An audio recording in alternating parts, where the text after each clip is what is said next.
L-inflazzjoni fix-xahar ta' Marzu komplet nieżla għat-tieni xahar konsekuttiv bħalissa pajjiżna għandu l-inqas rata ta' inflazzjoni mill-bidu tal-isfidi internazzjonali bla preċedent bil-pandemija globali u l-gwerra fl-Ukrajna.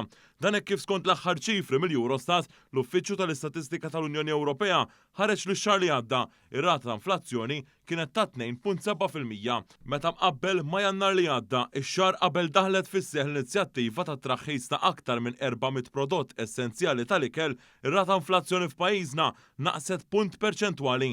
Dan hekk kif Jannar li għadda ir-rata inflazzjoni kienet ta' 3.7%. Dan wassal biex aktar minn kwart tar-rata inflazzjoni ġiet eliminata f'xahar biss.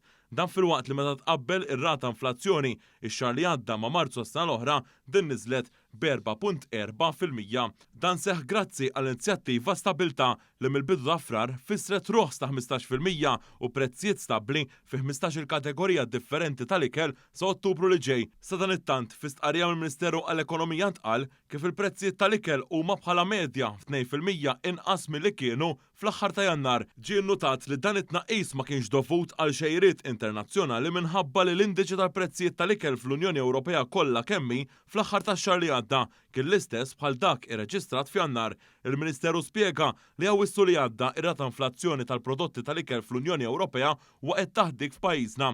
Minn Ottubru imbagħad kien hemm deskrepanza qawwija hekk kif l-inflazzjoni f'Malta bdiet togħla waqt li fl-Unjoni Ewropea bdiet tonqos. F'Jannar li għadda ir-rata tal-inflazzjoni fl-ikel f'pajjiżna kienet ta' 11% meta mqabbla mal-4.8% fl-Unjoni Ewropea. Bis-saħħa ta' stabilta din ix-xejra negattiva inbidlet u l-inflazzjoni fil-prezz tal-ikel reġgħet tonqos pajjiżna u resqet lejn il-medja Ewropea. F'xarej ir-rata tal-inflazzjoni tal-ikel naqset kważi bin-nofs u niżlet għal 6%. Il-Ministeru għall-Ekonomija qal kif b'riżultat ta' din l-inizjattiva ir-rata ta' inflazzjoni ta' pajjiżna kważi l-istess bħar-rata medja tal-inflazzjoni fl-Unjoni Ewropea.